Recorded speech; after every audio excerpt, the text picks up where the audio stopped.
Sobat Maestro, sesaat lagi Anda akan bersama-sama mengikuti pengajaran firman Allah yang disampaikan oleh hambanya Pastor Dorcas Daud dari Gereja Hope ACC. Selamat mendengarkan.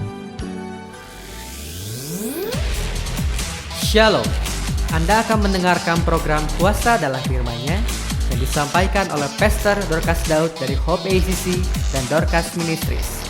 Selamat mendengarkan. Ibrani pasal yang ke-8 ayat yang ke-1 sampai dengan ayat yang ke-6. Inti segala yang kita bicarakan itu ialah kita mempunyai imam besar yang demikian, yang duduk di sebelah kanan tahta yang maha besar di sorga, dan yang melayani ibadah di tempat kudus, yaitu di dalam kemah sejati yang didirikan oleh Tuhan dan bukan oleh manusia. Sebab setiap imam besar ditetapkan untuk mempersembahkan korban dan persembahan, dan karena itu Yesus perlu mempunyai sesuatu untuk dipersembahkan. Sekiranya ia di bumi ini, ia sama sekali tidak akan menjadi imam, karena di sini telah ada orang-orang yang mempersembahkan persembahan menurut hukum Taurat. Pelayanan mereka adalah gambaran dan bayangan dari apa yang ada di sorga, sama seperti yang diberitahukan kepada Musa ketika ia hendak mendirikan kemah. Ingatlah demikian firman-Nya, bahwa engkau membuat semuanya itu menurut contoh yang telah ditunjukkan kepadamu di atas gunung itu. Tetapi sekarang ia telah mendapat suatu pelayanan yang jauh lebih agung, karena ia menjadi pengantara dari perjanjian yang lebih mulia, yang didasarkan atas janji yang lebih tinggi. Kita tahu bahwa dahulu Musa diperintahkan oleh Allah membuat tabernakel, dan tabernakel yang harus dibuat oleh Musa itu sesuai dengan apa yang sudah ada di sorga. Musa suruh melihat dan memperhatikannya serta merenungkannya, barulah dia harus membuat tabernakel itu di alam materi. Dan kita tahu tabernakel perjanjian lama itu terdiri dari 3 bagian: pelataran luar, ruang kudus, dan ruang maha kudus. Oleh Allah, pembuatan tabernakel ini tidak boleh berbeda sedikit pun dengan apa yang sudah ada di sorga, karena ini merupakan penggambaran daripada 3 dimensi pelayanan Allah sendiri. Itu sebabnya Allah menghendaki supaya Musa membuatnya menurut contoh yang telah ditunjukkan kepada Musa. Dan Musa taat kepada perintah daripada Allah. Dia membuat tabernakel itu begitu rupa, persis seperti contohnya. Dan kemudian melalui tabernakel perjanjian lama ini, orang-orang Israel melakukan ibadah mereka. Tapi sekarang apa aplikasinya dengan kita orang-orang perjanjian baru? Sejak Yesus Kristus mati di kayu salib, Dia kemudian bangkit dari kematian. Darahnya sudah dicurahkan habis-habisan di atas kayu salib. Dia menghadap kepada Bapaknya dengan membawa darah penebusan itu. Ini merupakan bukti darah itu adalah darah perjanjian antara orang-orang yang kelak percaya kepada penebusan darahnya dengan Allah Bapa. Melalui darah perjanjian inilah maka lahirlah perjanjian baru. Perjanjian lama dulu juga ditandai dengan darah, tapi bukan darah anak domba Allah, yaitu darah Yesus sendiri, tapi darah domba. Darah binatang tidak bisa berbicara di hadapan Allah, karena darah ini adalah darah yang mati, bukan darah yang hidup. Tapi darah anak domba Allah atau darah Yesus sendiri adalah darah yang hidup, yang terus menerus sampai dengan sekarang ini berbicara di hadapan Allah, memberikan kesaksian di hadapannya orang-orang yang sudah percaya ditebusnya. Darah ini terus bersuara tidak henti-hentinya. Itu sebabnya Yesus datang di hadapan Allah bukan dengan tangan yang hampa, tapi membawa darah yang menjadi saksi bagi saudara dan saya. Kita umat yang sudah ditebusnya. Dan oleh karena kita percaya kepada darah itulah yang membuat Yesus sekarang menjadi imam besar perjanjian baru. tanpa kita mempercayai Yesus sebagai imam besar, kita tidak bisa menjadi orang-orang perjanjian baru. Kita tetap menjadi manusia lama yang bergelimang di dalam dosa yang tidak henti-hentinya dan dosa yang tidak pernah tertebus. Tapi dengan mengakui Yesus Kristus sebagai imam besar, sekarang kita menjadi orang-orang perjanjian baru. Nah, sebagai imam besar, ia menjadi pengantara antara kita dengan Allah. Sebagai imam besar, dia menjadi penghubung antara kita dengan Allah. Sebagai imam besar, dia menjadi jalan pendamaian antara kita dengan Allah. Itu sebabnya pelayanan daripada Yesus adalah pelayanan yang jauh lebih mulia daripada imam besar perjanjian lama. Sebab imam besar perjanjian lama itu hanya masuk ke dalam ruang maha kudus itu setahun sekali. Setahun sekali dia masuk ke situ. Para imam dan orang Lewi tidak boleh masuk ke sana. Sekalipun orang Lewi itu adalah satu suku dari 12 suku Israel yang tidak pernah tercemar kepada penyembahan berhala. Penyembahan berhala yang pernah mencemari orang Israel adalah tatkala mereka melanggar perjanjiannya dengan Allah, yaitu dengan cara membuat patung lembu emas pada saat Musa naik ke Gunung Sinai dan menerima 10 Taurat Tuhan. Padahal sebelumnya mereka berjanji di hadapan Musa dan di hadapan Tuhan Allah mereka bahwa kami akan sungguh-sungguh menyembah Tuhan Allah saja. Karena ini merupakan syarat supaya bangsa Israel nanti menjadi bangsa yang besar dan menjadi bangsa imam. Syaratnya harus menyembah Tuhan Allah mereka saja, tidak ada yang lain, dan melakukan segenap perintah-perintahnya. Pada akhirnya bangsa Israel mengingkari janji itu sendiri, walaupun dalam perjanjian itu juga ditandai dengan darah, yaitu darah binatang korban yang disembeli oleh Musa di atas batu yang berjumlah 12 yang menggambarkan 12 suku Israel. Darah itu ditampung di dalam sebuah pasu dan dengan hisop dipercikkan kepada bangsa Israel sebagai tanda bahwa hari ini sudah terjadi ikatan janji antara bangsa Israel dengan Tuhan Allah mereka. Tapi ternyata mereka mengingkari janji itu. Sampai akhirnya Allah memerintahkan Musa turun dari gunung itu menjumpai bangsa Israel yang pada waktu itu sedang beribadah kepada patung lembu emas. Musa marah sekali. Akhirnya dia lempar 2 buah loh batu yang berisi 10 hukum Allah. Itu sebabnya dalam tabernakel perjanjian lama dia berhak masuk ke dalam pelataran luar bersama dengan para imam. Tapi selebihnya untuk masuk ke dalam ruang kudus, suku Lewi ini tidak boleh masuk lagi, tapi hanya para imam. Dan untuk masuk ke dalam ruang maha kudus, sekarang para imam tidak boleh masuk ke situ, hanya imam besar perjanjian lama yang ditunjuk oleh Allah. Setahun sekali dia masuk ke sana. Itu adalah imam besar perjanjian lama. Tapi imam besar perjanjian baru yang kita kenal sekarang, yaitu Yesus Kristus, adalah imam besar yang diurapi oleh Allah. Imam besar yang sudah mengorbankan darahnya sendiri untuk menebus dosa umat manusia dan membayar lunas hidup umat manusia yang sudah tercerai daripada Allah.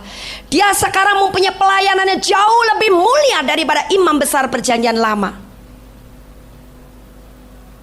Itu sebabnya pelayanan daripada imam besar perjanjian baru, yaitu Yesus Kristus, adalah pelayanan yang menyatakan kemuliaan Allah yang luar biasa.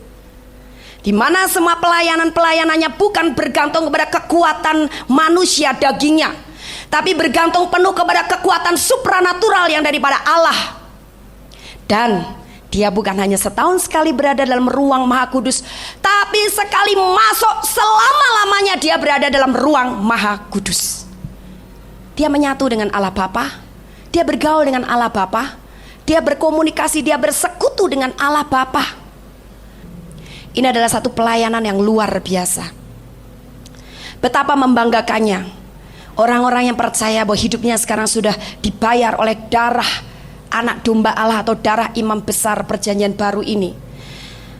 Bahwa sekarang dia bukan lagi manusia berdosa, manusia biasa seperti dahulu, tapi sekarang dia adalah manusia yang sudah disucikan, dikuduskan, dibenarkan oleh darah imam besar perjanjian baru di hadapan Allah Bapa. Ini yang membuat orang-orang yang percaya kepada penebusan darah Yesus sekarang menjadi orang-orang yang berhak masuk dalam pelayanan yang jauh lebih besar dan lebih mulia daripada orang-orang perjanjian lama. Sama dengan pekerjaan-pekerjaan yang dilakukan oleh imam besar perjanjian baru.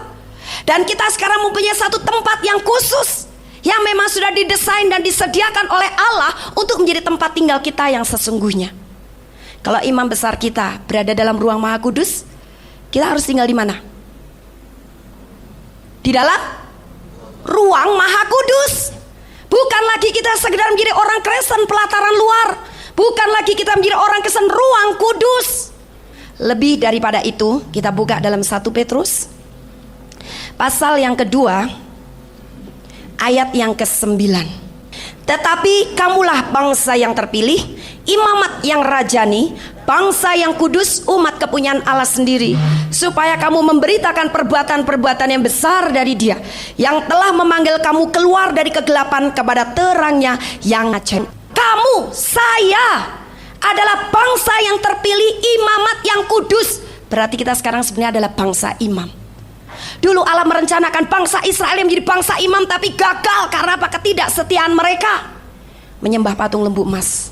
Tapi sekarang karena bangsa Israel gagal dengan kesetiaannya, Allah tidak putus harapan, tapi Allah meneruskan rencananya supaya terbentuk satu bangsa imam yang besar. Bangsa ini adalah harus bangsa pilihan, bukan sembarang bangsa. Harus betul-betul pilihan. Untuk apa? Kelak bangsa ini mendapat tugas menceritakan perbuatan-perbuatannya yang ajaib. Jadi perbuatan-perbuatan Allah yang ajaib itu hanya layak dikerjakan oleh bangsa imam. Jadi yang di luar bangsa imam itu tidak layak menceritakan perbuatan-perbuatan yang ajaib. Allah ingin supaya perbuatan-perbuatan yang besar dan mulia yang dulu sudah dirintis oleh Yesus, dikerjakan oleh Yesus, sekarang dilakukan oleh tangan-tangan kudus. Sekarang dilakukan oleh mulut-mulut yang sudah dikuduskan. Sekarang dikerjakan oleh orang-orang yang sudah dibenarkan dan disucikan oleh darah anaknya sendiri. Satu bangsa imam, yaitu siapa? Saudara dan saya. Sebab pekerjaan yang dilakukannya adalah pekerjaan-pekerjaan yang mulia. Pekerjaan yang mulia menuntut kekudusan. Pekerjaan yang mulia menuntut keseriusan. Pekerjaan yang mulia menuntut iman, hati yang sungguh-sungguh percaya kepadanya, dan juga kuasa yang daripada Dia. Nah, kita semuanya adalah bangsa yang sudah terpilih. Bukan karena kita berhasil menjadi orang baik, bukan karena kita berhasil menjadi orang yang sangat murah hati sehingga banyak membagi-bagi kekayaan kita kepada orang lain. Bukan hanya itu, tapi karena apa? Karena iman kita kepada Yesus. Iman kepada Yesus itu yang memungkinkan sekarang kita menjadi orang-orang yang dipilih oleh Allah. Jadi semua tidak baikan di dalam kita jadi baik semuanya di matanya Allah. Karena apa? Ditutup oleh darah Yesus, darah anak domba yang menjadikan Dia sekarang imam besar perjanjian baru. Tidak ada satupun kejelekan yang ditutup oleh darah Yesus. Darah ini yang membuat mata Allah sekarang memandang kita adalah orang-orang yang dibenarkan, dan kita adalah orang-orang yang kudus di hadapannya. Allah kemudian berkata, kamu sekarang menjadi bangsa imam karena kamu sudah dikuduskan. Aku sudah melihat hidupmu suci, aku sudah melihat hidupmu benar, aku sudah melihat hidupmu kudus. Ini adalah satu anugerah Allah yang luar biasa. Nah, sebagai bangsa imam, kita harus mengikuti jejak imam besar perjanjian baru. Gemar tinggal, bahkan selama-lamanya tinggal dalam ruang Maha Kudus. Sudah saatnya orang-orang Kristen sebagai bangsa imam tidak tinggal hanya di pelataran luar. Wah, rame-rame memang, heboh-heboh, banyak orang ngumpul. Tapi ke gereja, baca firman, berdoa, dibaptis. Perbuatannya tidak menceritakan perbuatan-perbuatannya yang ajaib. Jadi orang Kristen pelataran luar adalah orang Kristen duniawi, atau paling tidak masuk dalam ruang kudus. Orang Kristen ruang kudus adalah orang Kristen yang setengah daging setengah roh. Kenapa saya bilang setengah daging setengah roh? Dibilang setengah roh karena berbahasa roh ya, Dibilang setengah daging karena perbuatannya bukan perbuatan yang menyaksikan tentang perbuatan-perbuatannya yang ajaib. Nah, ini setengah daging setengah roh. Setengah matang itu tidak enak. Makanya tanggung-tanggung. Yang katanya sudah diurapi dan berbahasa roh, tapi kelakuannya bukan kelakuan imam. Masih berdusta, masih berbohong. Doanya, jam-jam doanya juga tidak menentu. Kalau senang lagi mau berdoa, berdoa. Kalau lagi malas nggak berdoa. Baca firman juga bolong-bolong. Kalau lagi mau baca firman, semangat baca firman, wah baca firman, terus baca buku-buku rohani. Tapi kalau ada yang lain yang menarik hatinya, dia mulai berpindah, mengalihkan perhatiannya kepada yang lain. Tutur katanya, perbuatan-perbuatannya. Nah, ini adalah orang Kristen yang setengah matang. Tapi yang dikehendaki Allah adalah orang-orang yang betul-betul matang. Bagaimana kita bisa menjadi orang Kristen yang matang? Selalu tinggal dalam ruang Maha Kudus. Kita adalah bangsa imam, ingat itu. Berapapun usia Anda, mungkin lebih tua daripada saya, atau lebih muda daripada saya, atau bahkan mungkin anak-anak, tapi di mana engkau sudah mengakui ditebus oleh darah Yesus, engkau sudah lahir baru dan dimeteraikan oleh Roh Kudus, engkau adalah bangsa imam. Tidak peduli siapapun Anda. Banyak orang Kristen berpikir engkau bisa menjadi imam dalam pekerjaan Tuhan itu kalau sudah cukup tua, sudah cukup dewasa. Saya sekarang masih SD, saya sekarang masih SMP, saya masih remaja, saya masih kaum muda. Akibatnya mereka berperilaku seperti anak muda dunia, remaja dunia, dan anak-anak dunia. Tapi kalau setiap orang Kristen yang sudah percaya ditebus oleh darah anak domba Allah, darah Yesus, dia sadar bahwa sekarang dia bukan lagi orang dunia. Dia adalah bangsa imam. Mau tidak mau dia akan apa? Memberitakan perbuatan-perbuatan yang besar dari dia. Mau tidak mau dia tidak akan berperilaku, berbicara, bersikap, bertindak seperti orang-orang dunia. Sekalipun engkau remaja, sekalipun engkau kanak-kanak, sekalipun engkau orang dewasa, sekalipun engkau orang tua. Nah, siapapun yang sudah ditebus oleh darah Yesus, engkau adalah bangsa imam. Yang menjadi tugas seorang imam itu apa sih? Sama dengan Yesus. Dia bergaul dengan bapaknya, dia menyatu dengan bapaknya, dia bersekutu dengan bapaknya, dia melakukan perbuatan-perbuatan yang dilakukan bapaknya. Sampai dia sendiri berkata, aku tidak mampu melakukan apa-apa tanpa melihat apa yang Bapa kerjakan. Dan dia juga berkata bahwa sampai dengan sekarang, hari ini aku masih melakukan pekerjaan-pekerjaan itu karena aku lihat Bapakku juga masih melakukannya. Jadi apa yang dilakukan Bapaknya, apa yang dikatakan Bapaknya, itu yang dikatakan oleh Yesus, itu yang dilakukan oleh Yesus. Itu sebabnya semua perkataan, semua perbuatan yang dikerjakan oleh Yesus adalah perkataan dan perbuatan yang rohani. Bukan hawa nafsu, bukan daging, perkara daging, juga bukan perkara dunia. Semua perkara rohani, semua berasal dari kerajaan Allah, dan semua dengan kekuatan roh. Orang Kristen yang masih mengandalkan kekuatan sendiri, mengandalkan manusia, mengandalkan yang lain-lain, bukan mengandalkan kekuatan roh, adalah orang Kristen yang belum berada dalam ruang Maha Kudus. Dia tidak sadar bahwa dia adalah bangsa imam. Dia sudah dipilih, dia sudah terpilih. Dan tidak ada satupun di antara kita yang boleh berkata, wah, gua bangsa imam, wah haleluya, hebat dong. Tapi segala puji hormat hanya bagi dia. Karena apa? Bukan kepandaian, kekuatan, dan kemampuan kita yang melakukannya, tapi kekuatan rohnya. Sama dengan Yesus. Kalau dia tidak dipenuhi kuasa Roh Kudus pada waktu dia dibaptis oleh Yohanes Pembaptis di sungai Yordan, dia juga tidak akan bisa melakukan pekerjaan-pekerjaan supranatural. Karena dia ketika lahir di dunia betul-betul mengosongkan diri, mengambil rupa sebagai seorang hamba, seperti manusia biasa. Untuk apa? Merasakan kehidupan manusia yang penuh dengan penderitaan sejak hidup di bawah kutuk karena melakukan dosa. Yesus harus mengalaminya supaya dia bisa ikut merasakan penderitaan-penderitaan itu, sehingga dia bisa sedot, dia bisa tanggung semua penderitaan-penderitaan itu pada waktu dia harus digantung di kayu salib. Hanya kelebihannya dari manusia yang lain adalah Yesus tidak pernah berbuat dosa. Sedikit pun dia tidak pernah berbuat dosa. Sampai pada akhirnya dia mati di kayu salib, menebus orang-orang yang hidup di dalam dosa ini. Nah, jadi Yesus adalah imam besar perjanjian baru, dan kita adalah orang-orang yang mempercayai dia.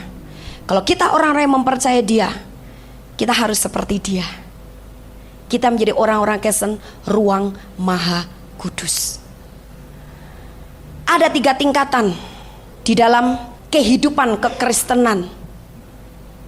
Sama gambarannya dengan tabernakel perjanjian lama tadi, pelataran luar, ruang kudus dan ruang maha kudus. Dalam kehidupan kerohanian orang-orang Kristen juga ada 3 tingkatan. Yang pertama adalah orang-orang Kristen pelataran luar, sehingga dia hanya membutuhkan pengajaran-pengajaran dasar.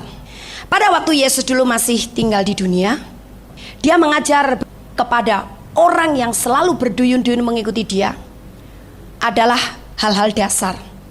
Itu sebabnya Yesus selalu menyampaikan pengajarannya dengan perumpamaan-perumpamaan. Sebab orang ini adalah orang-orang yang tidak akan ngerti diajak ngomong-ngomong yang rohani, yang dalam-dalam. Tidak akan ngerti, karena pikiran mereka, otak mereka masih berkisar tentang perkara-perkara duniawi dan daging. Apa yang mereka makan, besok saya harus mengerjakan apa, waduh saya punya masalah ini, punya masalah itu. Datang kepada Yesus juga mau lihat mujizatnya saja. Kita tidak punya gandum nih di rumah, ayo ikut kebaktiannya Yesus. Nanti kalau ikut kebaktian Yesus kita lapar, kita dikasih makan loh.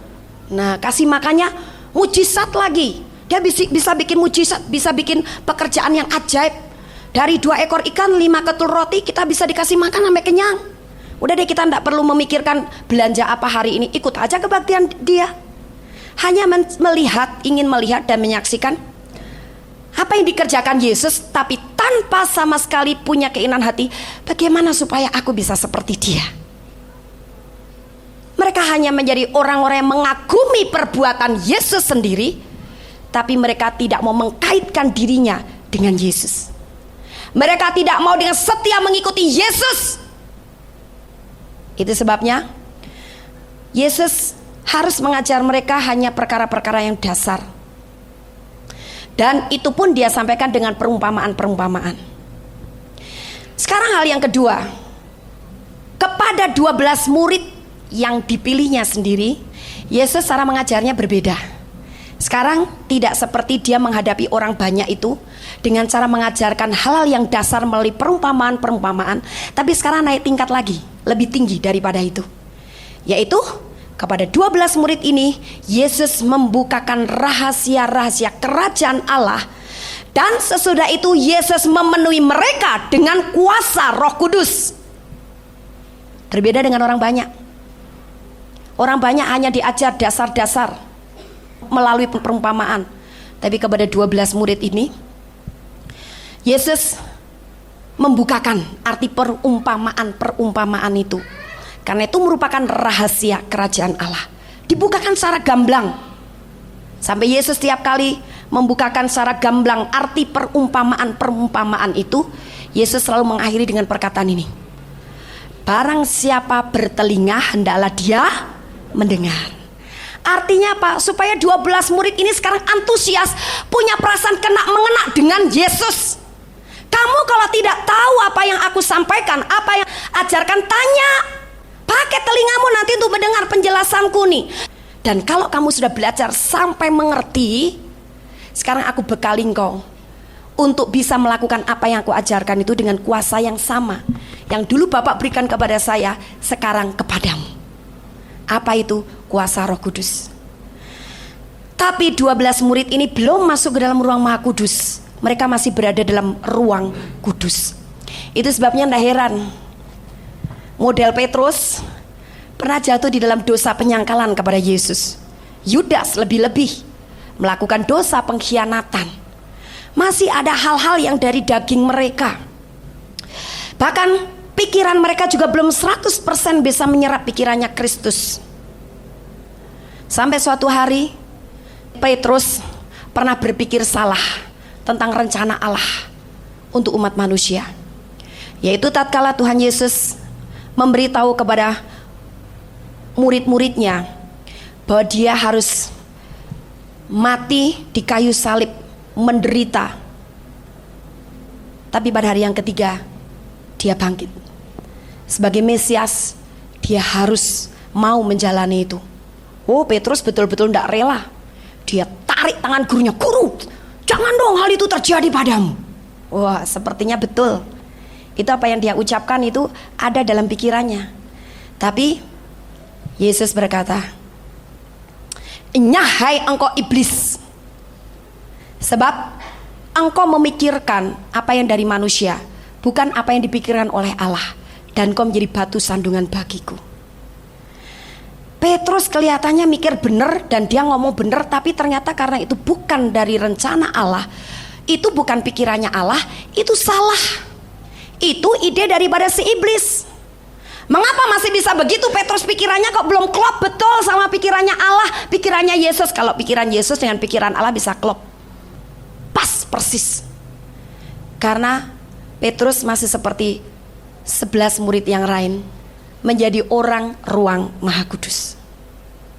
Itu sebabnya Allah menghendaki lebih, apalagi Yesus sudah diangkat naik ke surga, didudukkan di sebelah kanannya. Murid-muridnya itu tidak boleh tetap berada dalam ruang kudus, harus mau pindah tempat tinggal. Mau tidak mau, enggan tidak enggan, sibuk tidak sibuk, kamu harus pindah daerah, yaitu masuk di ruang Maha Kudus. Caranya bagaimana? Mereka mulai diubahkan melalui peristiwa-peristiwa kegagalan mereka. Seperti Petrus, dia gagal untuk menyatakan kasihnya kepada Yesus dengan menyangkalinya. Yesus sembuhkan hatinya. Sekarang diberikan pengurapan demi pengurapan. Murid-murid Yesus yang 12 tanpa Yudas, tapi digantikan oleh Matias, mereka terus-menerus sekarang membutuhkan pengurapan itu, membutuhkan pewayan pengajaran firman yang benar. Itu sebabnya dikatakan di dalam Kisah Para Rasul, rasul-rasul Tuhan atau murid-murid Tuhan ini setiap hari mereka berdoa dengan sehati. Doa mereka untuk apa? Selain mereka berdoa untuk beban atau masalah-masalah, mereka juga berdoa supaya mendapat pengurapan yang baru. Di mana saya tahu? Kita lihat dalam Kisah Rasul pasal 4 ayat yang ke-31. Dan ketika mereka sedang berdoa, goyanglah tempat mereka berkumpul itu, dan mereka semua penuh dengan Roh Kudus. Lalu mereka memberitakan firman Allah dengan berani. Selalu ada sasaran supaya mereka mendapat pengurapan yang baru. Mereka bukannya sekedar berdoa, "Ya Tuhan, tolong kami disesah. Tuhan, tolong bangsa kami. Tuhan, tolong pemerintahan negeri ini. Berikan mereka roh hikmat, berikan mereka hati yang lemah lembut, berikan kepada mereka roh yang takut akan Tuhan. Biarkan bangsa ini bangsa yang hidup dalam damai sejahtera. Biarkan bangsa ini menikmati keadilan sesamanya." Bukan hanya berdoa begitu, tapi mereka butuh satu hal, itu yang penting, yang membuat mereka akan naik tingkat masuk dalam ruang Maha Kudus, yaitu urapan yang baru. Sekalipun mereka pernah menerima kuasa Roh Kudus pertama kali yang tertulis dalam Kisah Rasul pasal yang kedua, mereka sudah menerima kepenuhan Roh itu, tapi mereka merasa itu belum cukup. Karena mereka tahu urapan itu bisa memindahkan daerah dan level rohani mereka dari ruang kudus kepada ruang Maha Kudus. Dan mereka sadar ternyata melalui pengurapan itu pikiran mereka akan dibukakan pengajaran-pengajaran firman yang baru, pewahyuan-pewahyuan yang baru tentang rahasia-rahasia kerajaan Allah. Itu sebabnya dalam doa berkumpul bersama, apalagi yang mereka lakukan? Kita lihat dalam Kisah Para Rasul pasal yang kedua ayat yang ke-42.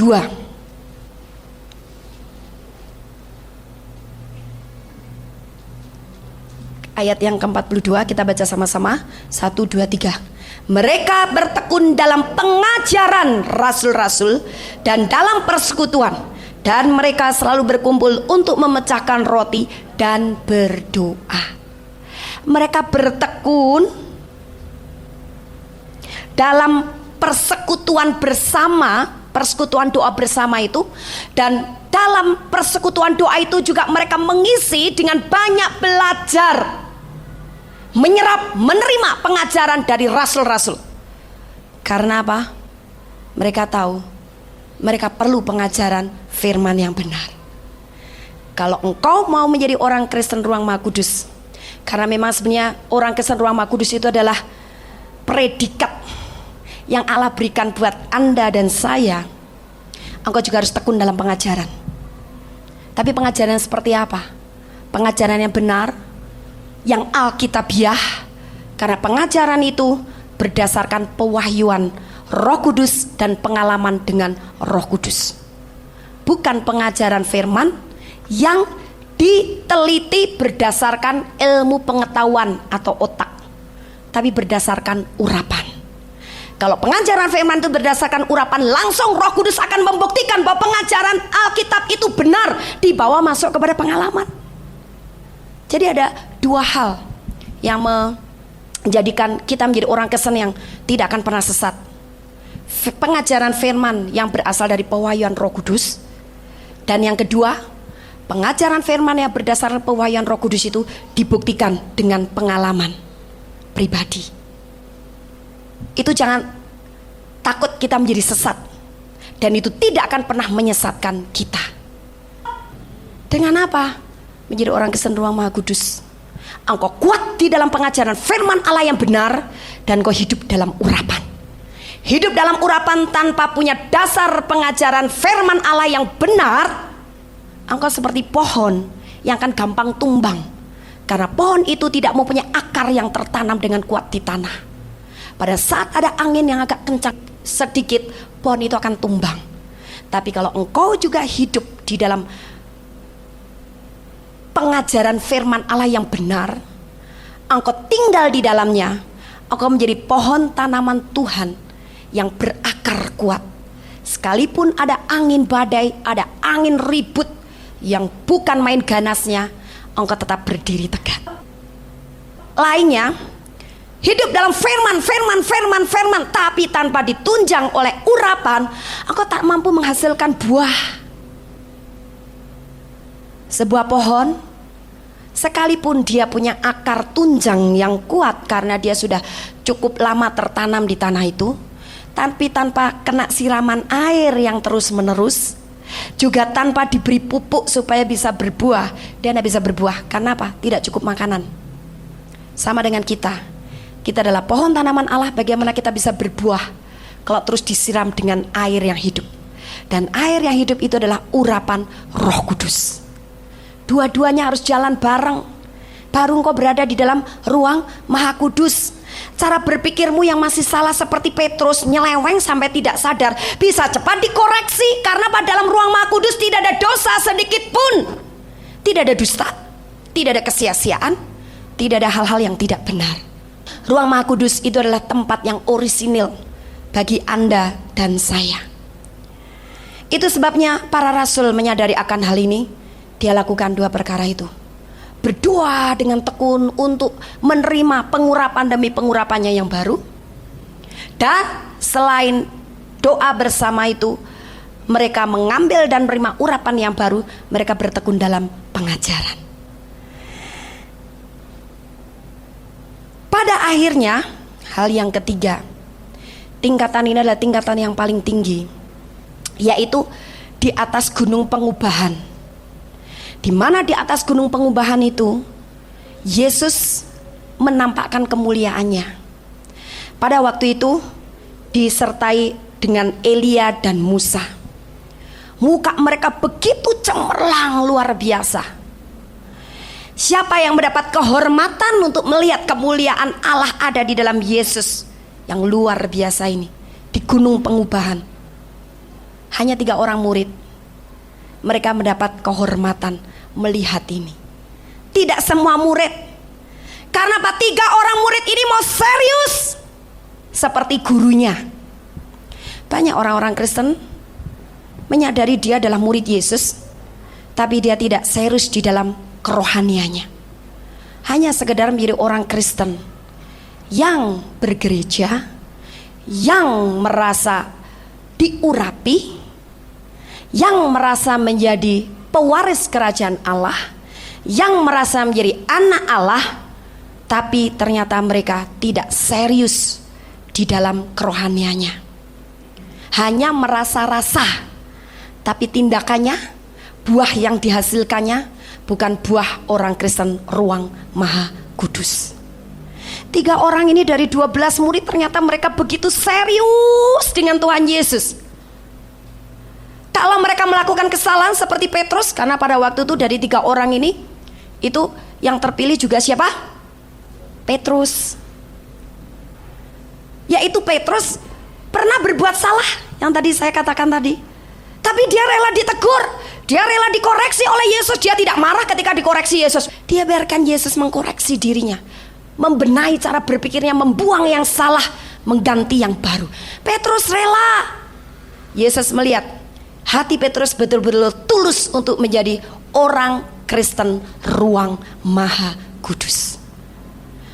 Orang Kristen yang mau menjadi orang ruang Maha Kudus harus punya hati yang tulus. Kalau ada kesalahan, dikoreksi jangan marah. Ditegur Roh Kudus, jangan ngamuk sama Tuhan. Walaupun Roh Kudus menegurnya mungkin melalui pembina rohani Anda, melalui rekan seiman, melalui suami, istri, anak-anak, orang tua. Bisa saja Roh Kudus bisa pakai setiap orang yang sudah dipenuhinya. Asal teguran ini bukan bersifat iri hati, cemburu, sakit hati, balas dendam dan amarah. Tapi karena bermotivasikan kebenaran harus ditegakkan. Nah, jadi saudara, demi apa? Demi supaya Yesus nyata di dalam kehidupan kita. Seperti Petrus, dia rela dibuang iblisnya. Dia tidak tersinggung dengan Yesus. Itu sebabnya dia termasuk dari 12 orang murid menjadi 3 orang murid yang mendapat kehormatan melihat kemuliaan itu.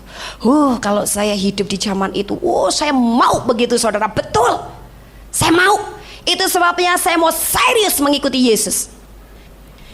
Nah, jadi saudara, 3 orang ini mendapat kehormatan untuk melihat kemuliaan Yesus di gunung pengubahan. Wah, mereka senang sekali dan mereka terkagum-kagum. Mereka bahagia sekali. Rasanya dunia ini hanya milik mereka bertiga.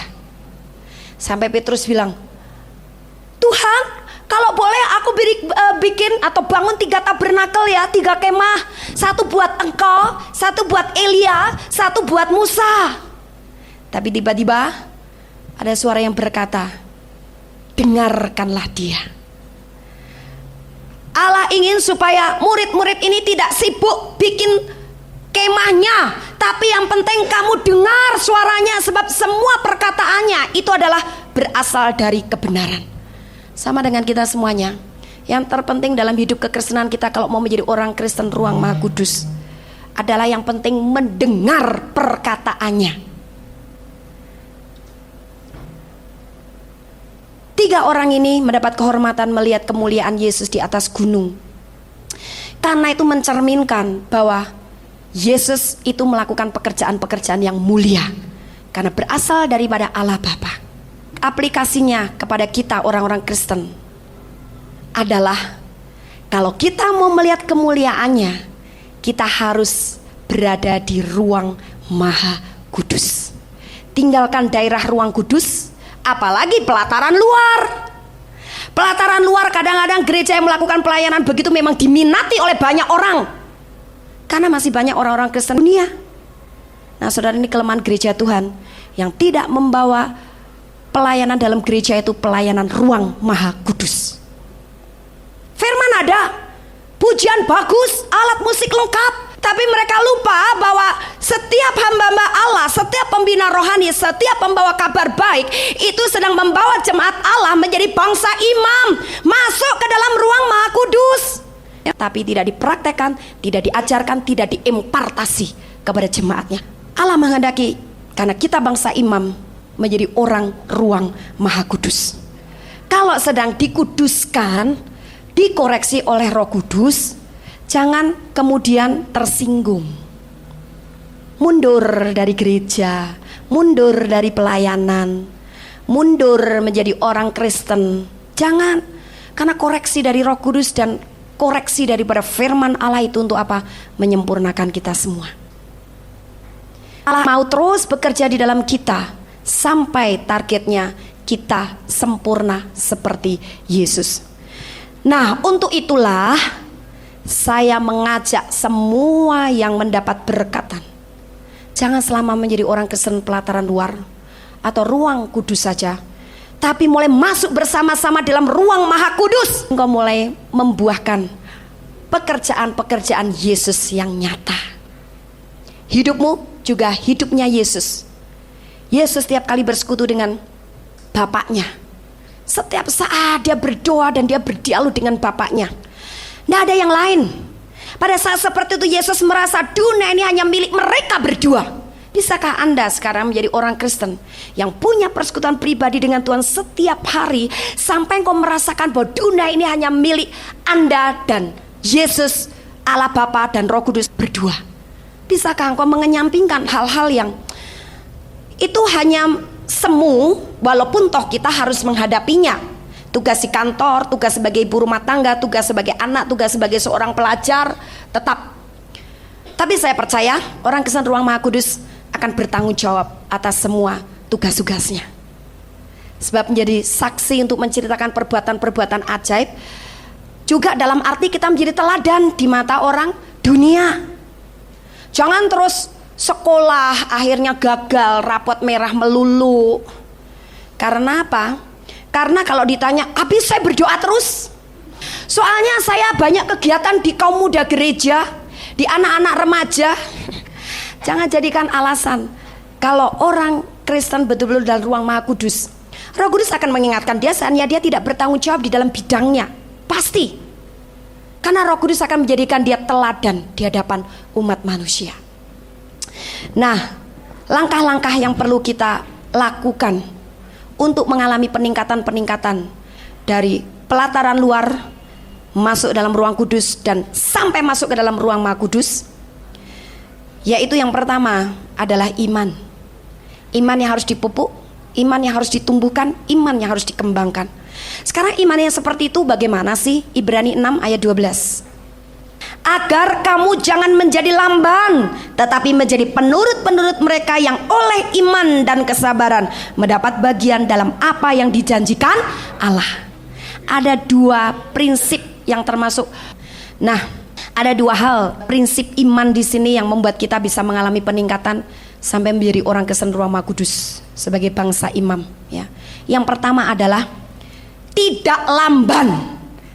Bagaimana seseorang menjadi tidak lamban? Kalau dia rajin dan aktif. Seseorang bisa menjadi aktif dan rajin kalau dalam hatinya betul-betul menekuni sesuatu dengan serius. Kalau engkau dengan Tuhan Yesus sungguh-sungguh serius, engkau akan rela tekun menjadi seorang murid yang baik. Engkau akan selalu mempunyai semangat yang tinggi, agresif, tapi bukan agresif dalam arti yang negatif, tapi dalam arti yang positif. Engkau bukan menjadi orang Kristen yang gampang loyo, gampang lelah, gampang bosen, tapi engkau akan menjadi orang Kristen yang dinamis. Wah, selalu jiwa dan roh kita mengembang kalau kita ingat tentang Yesus, tentang pekerjaan-pekerjaannya, tentang perkara-perkara rohani. Bersemangat, excited.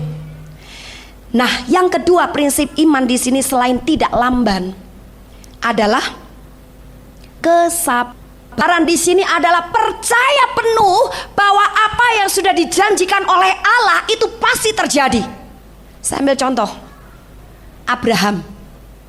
Abraham itu dijanjikan oleh Allah bakal punya anak laki-laki dari istrinya sendiri, Sarah. Padahal waktu itu kondisi Abraham sudah tidak mungkin, dia sudah 100 tahun, istrinya 90 tahun. Tapi tetap Abraham percaya kepada janji itu. Tapi Sarahnya nih yang tidak sabar. Dia sabar menunggu penggenapan janji Allah.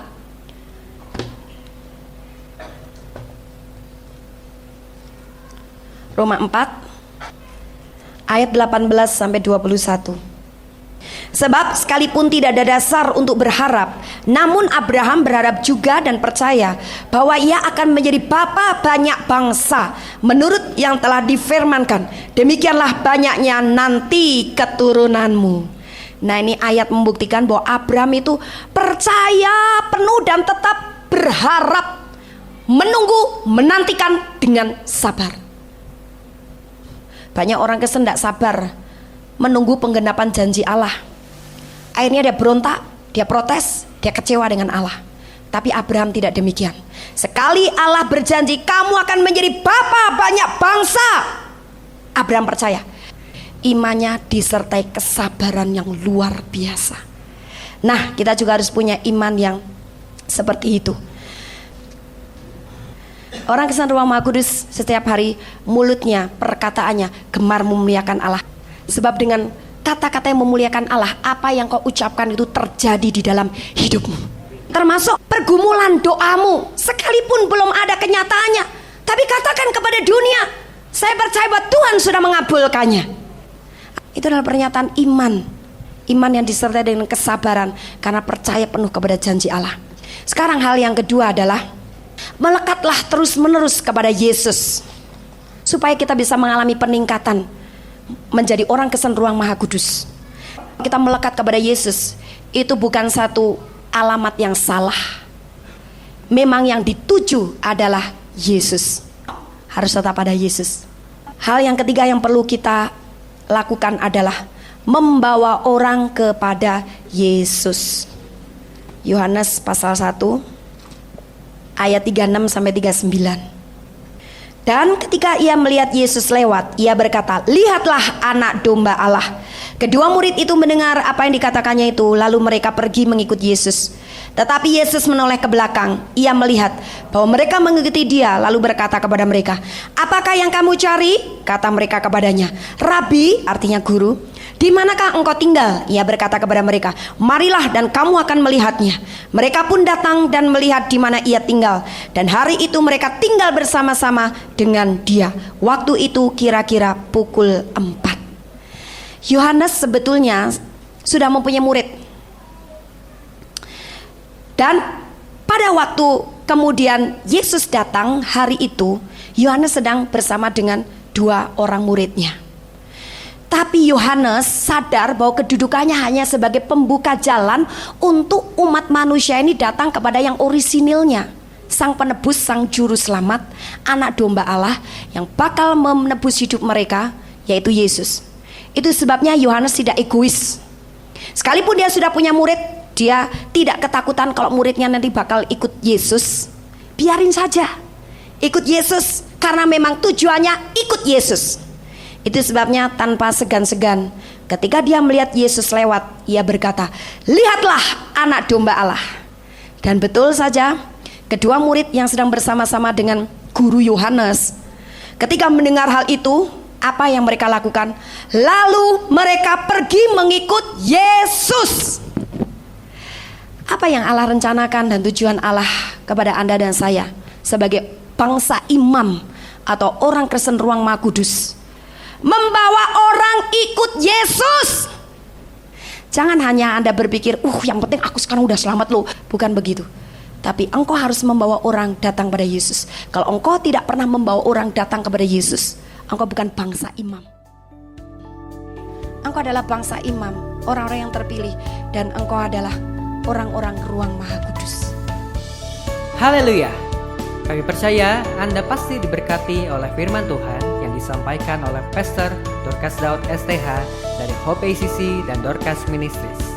Dan bila Anda memiliki pertanyaan seputar kegiatan pelayanan kami, Anda dapat menghubungi kami di 08 222 703 0006. Sekali lagi di 08 222 703 0006.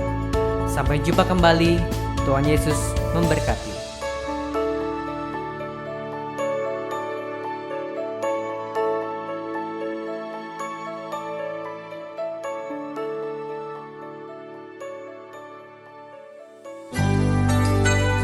Demikianlah firman Tuhan yang berkuasa telah kita dengar bersama-sama.